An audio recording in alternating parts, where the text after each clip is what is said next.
All right, all you freedom-loving boys and girls, Mark, Centerline Systems. Hey, in this video, we're going to do a slight loadout video for our new product, the meat bag. I wanted to do this outside. However, it's super windy, and even with my new mics, it just isn't going to quite work. So I got cousin husband behind the camera. Say hi. Hi. Yeah, there he is. So we'll see if he gets the zoom down, you know, if we get this taken care of. But I wanted to do a loadout video or a semi loadout video of our new product, the meat bag, right? So this is one in ATAX AU. So I'm going to kind of just start off from the beginning. I already got a shoulder strap. Well, I was getting ready to undo it, but I have a shoulder strap mounted to it. Now, when we sell this initially, the shoulder strap's an add-on, because I'm assuming that there's going to be some people who don't want the shoulder strap, that they're going to have this as an organizational type of bag, throw it in a rucksack in the back of the vehicle, mount it to a plate carrier, or mount it to the outside of a rucksack. So because I don't know, I don't want to charge you for a shoulder strap that you may or may not use. And to that note, you might want a shoulder strap that doesn't have the standard 1-inch loops. You might want a shoulder strap that has the elastic shotgun shell loops, because that's our look. I'm here to tell you, I wish I could be grouse hunting this year, because that's exactly how I would use it. And I've already kind of mentioned that, and I'll show that in a little bit. I love the idea. I love the size of this already. And for me, you know, and I kind of did this once. Oh, excuse me on the reach. But what I would probably do is either run a shoulder strap with the shotgun shell loops and then have shotgun shells, my extra shells, up on my shoulder strap.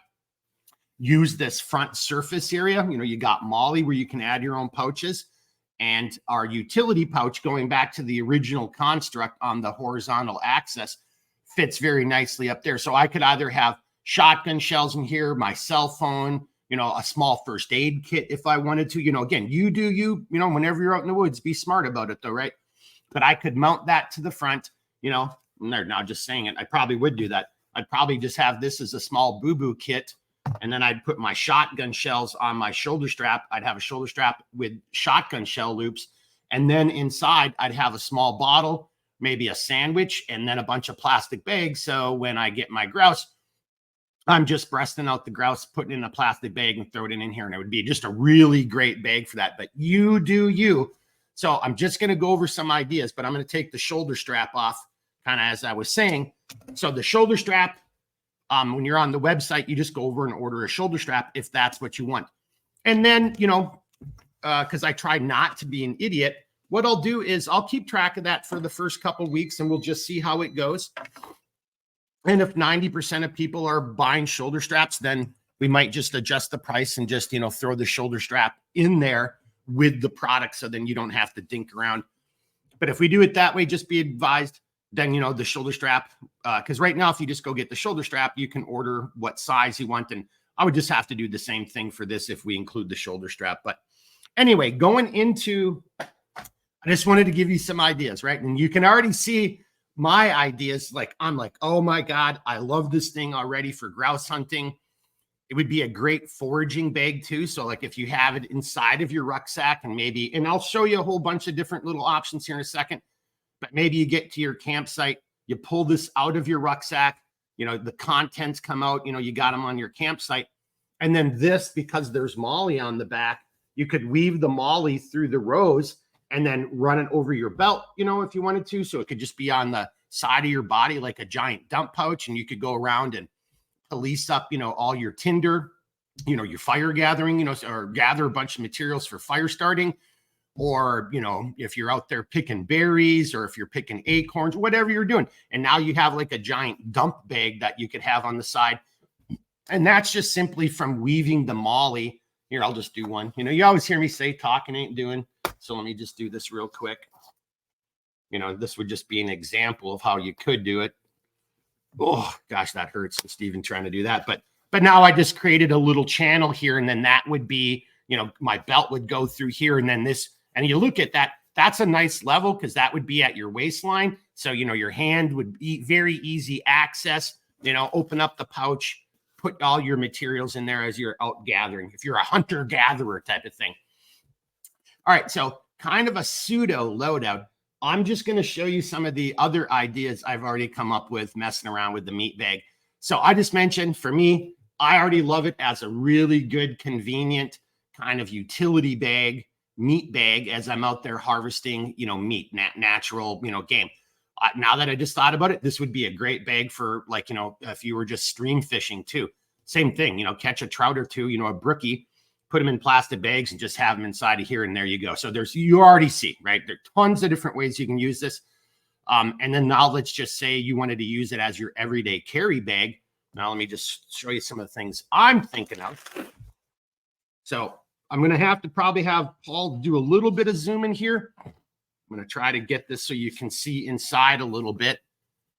Yeah, hang on right there, Paul. There you go.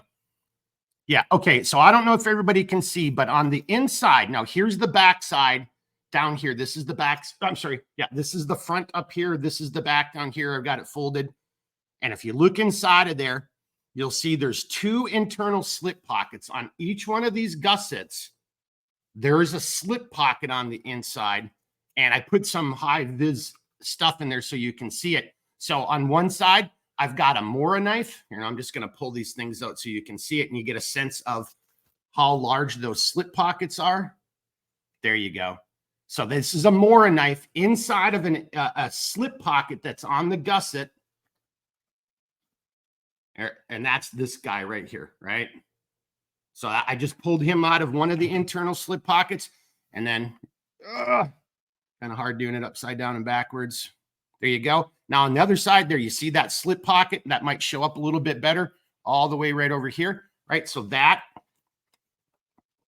if you're going to do concealed carry, for example, that's just, you can see no rounds. It's one of my training magazines, but I just had, you could have 2.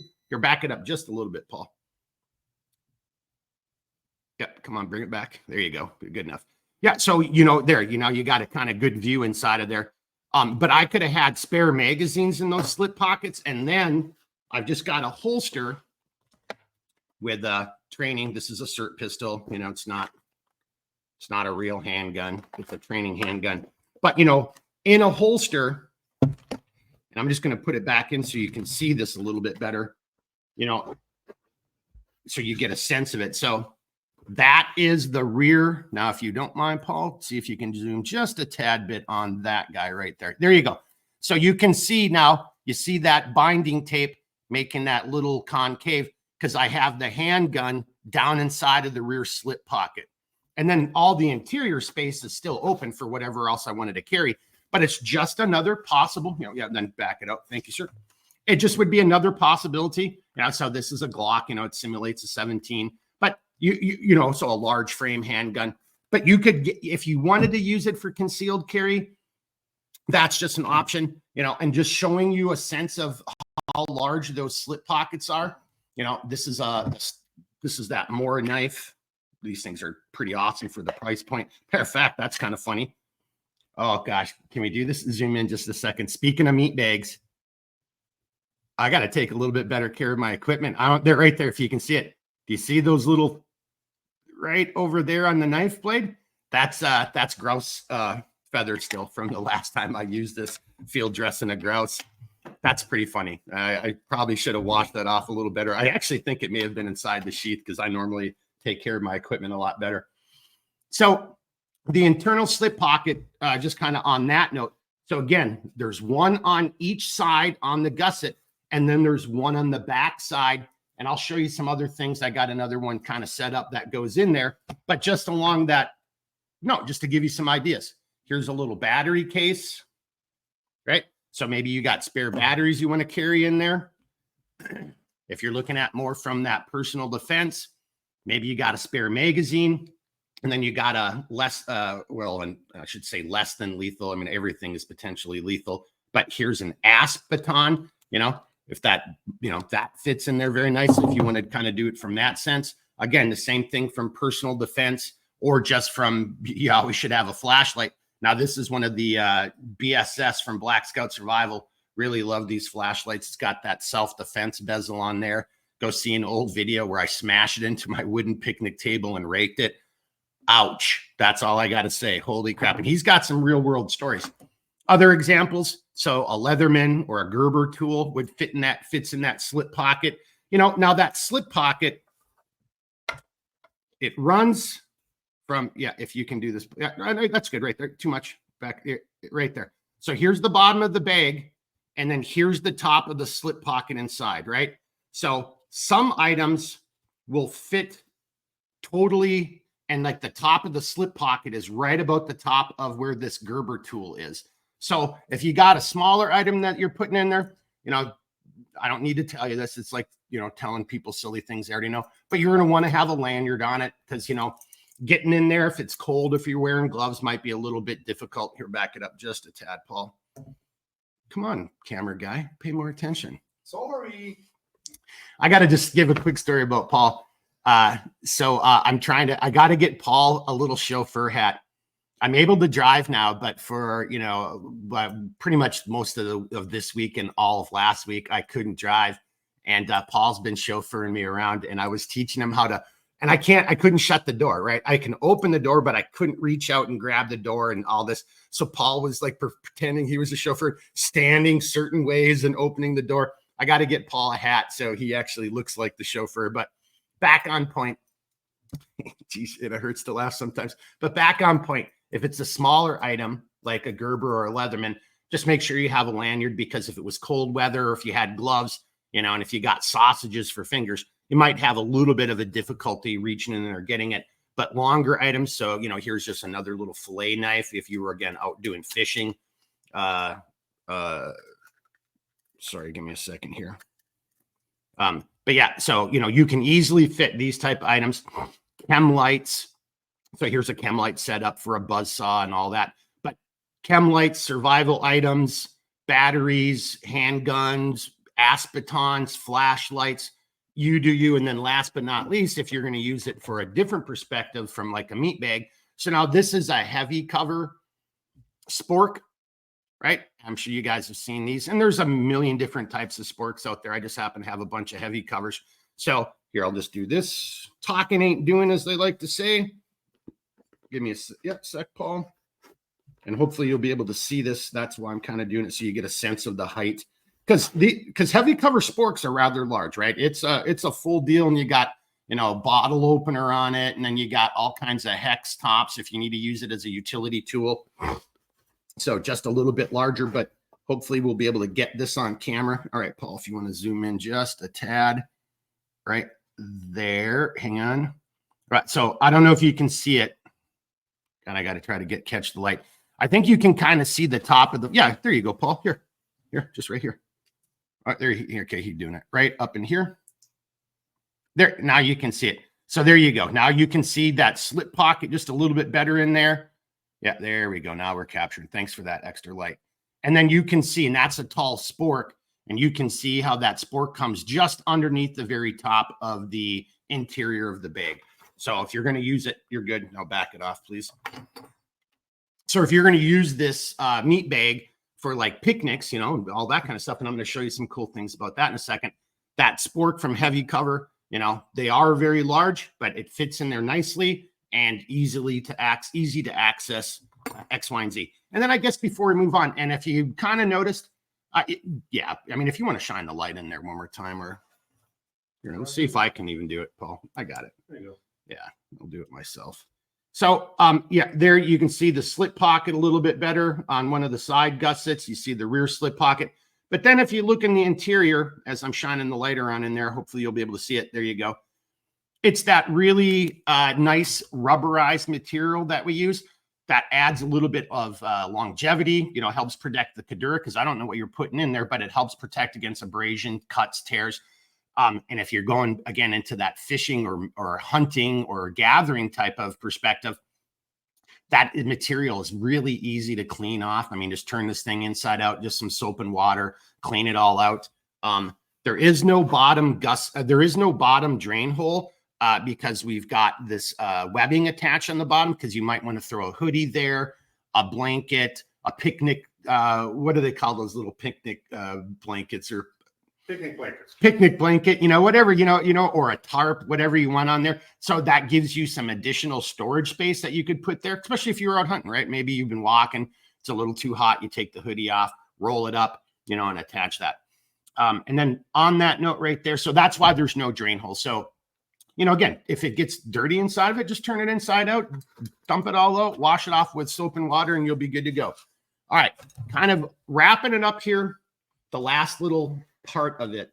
So I got another one, and I just have the shoulder straps off. Again, shoulder strap is an add-on, but and then, you know, when you get the shoulder strap, it comes with the chasm buckles. We could do this with G hooks if you wanted. So kind of the same thing. You get some options on the shoulder straps. This is wolf gray with black. And you want to do this flashlight again. Well, yours worked pretty good, but yeah, okay. Just to give you a couple more examples on the inside, you just kind of do it this way. So yeah, you can see a little bit better. So, and I'll pull these items out, but you can see now the slip pockets on the inside and in the rear slip pocket, very easily. You don't have to shine the light on this, dude. We got, yeah. But this is one of the larger Write in the Rain notebooks that fits in the back. And I'll show you something else that fits in the back. Tons of room. And then there, now you see the other two slip pockets. So here we've got a signal flare. If you wanted to have, again, maybe you've got this on one side and a chem light on the other, because you got some emergency signal in there. You could attach a whistle to your chem light, and then, you know, you've got a lot of emergency signal. But this is a little emergency hand flare. And then over here on this side, just to give you a sense. Now, you don't have to shine it in there anymore. I mean, people saw it. You can see the top of it. But I'm just showing you some of the items that easily fit into the slip pocket. So here's an EpiPen. You know, if you needed to carry an EpiPen with you and you always wanted to have one inside of your bag because you're taking the meat bag out in the woods, that's where a lot of bees reside. Ow, I got stung. Oh, EpiPen, you're good to go, right? And then so you just kind of get a sense, those items right there.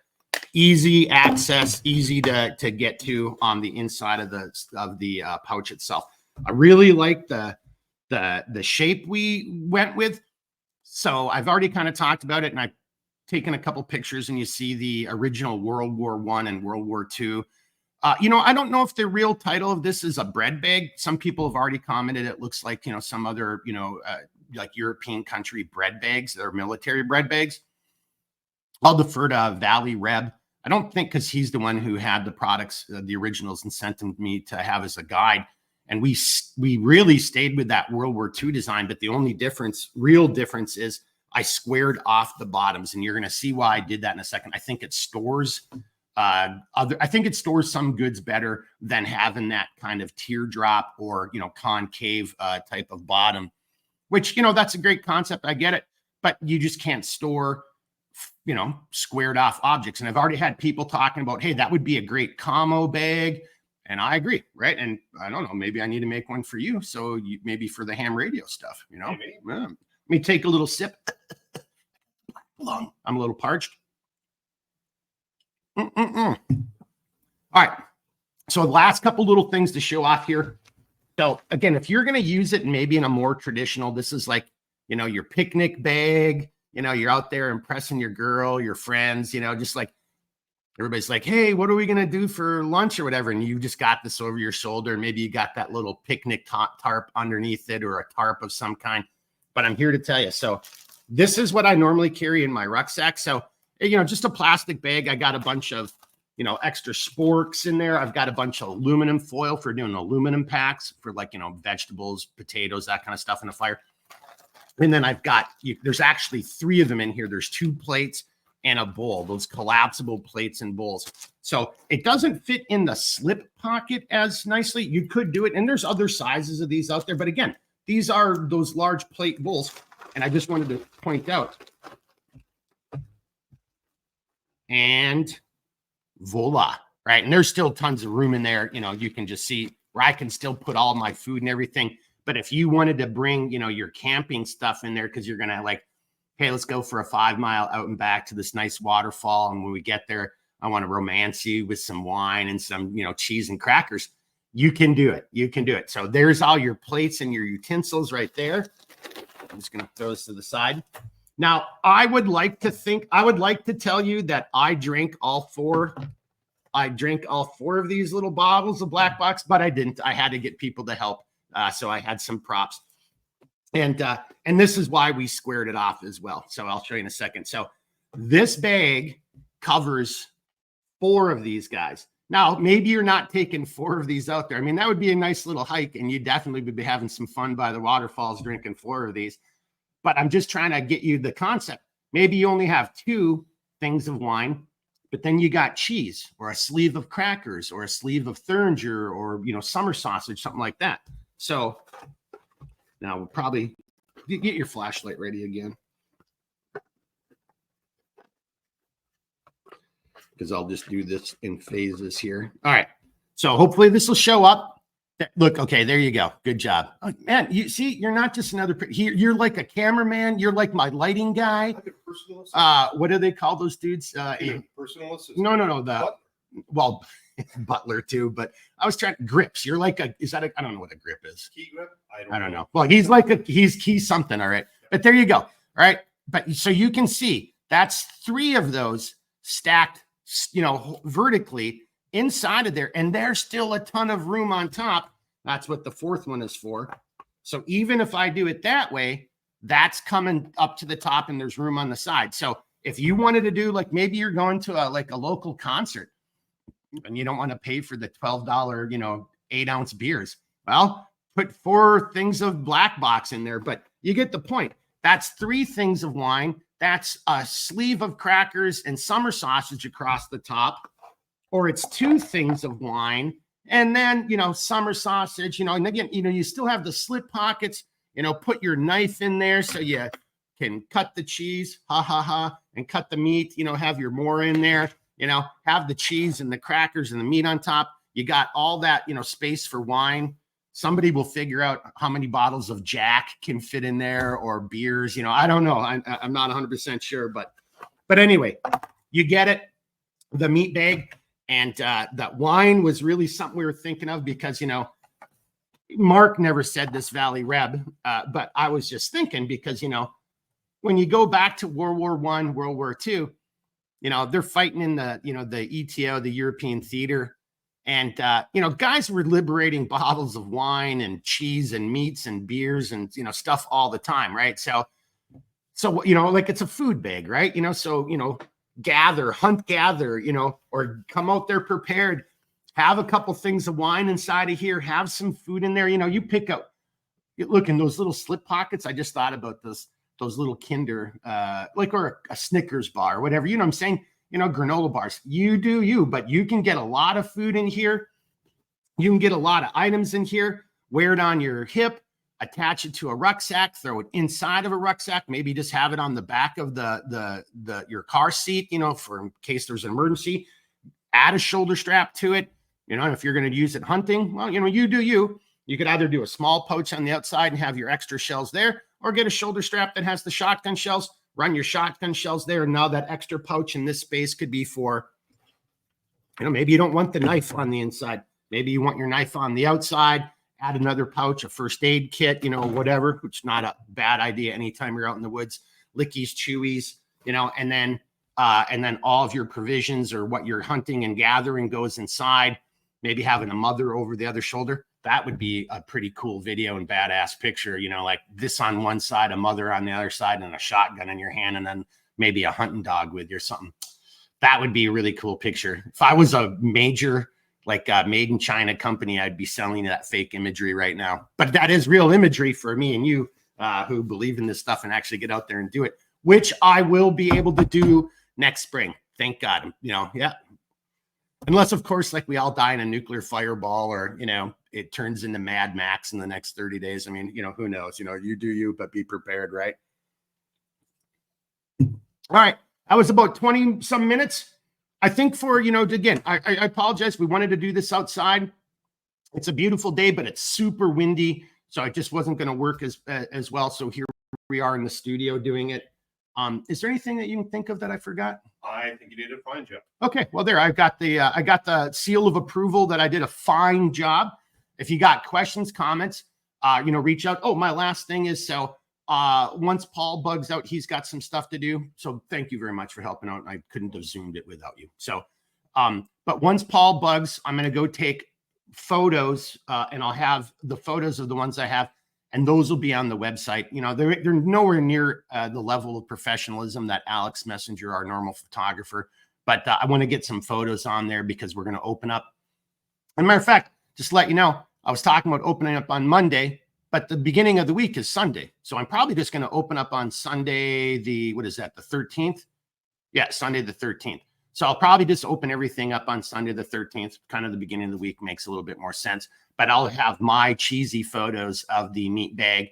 And then Alex and I'm going to drop these things off to him later today or tomorrow. And he'll at least get one good photo so I can get that up there. And then, it takes a little bit of time for him to take the photos. I don't think we're going to do the standard kind of, we call them explosion photos of all the different gear going in, because the truth is, there are just so many different possibilities of what you can put in the meat bag. What's kind of the point? We could literally have, almost every item that, is of this dimension, that fits in there. So we probably won't do that standard explosion photo. We'll just have some good photos, and maybe we'll throw some props in there so you can, better see that internal slip pocket and whatnot. But hey, if you got questions, you know the deal. Just reach out anytime. I'll do the best I can to help you out. I do think that covers it.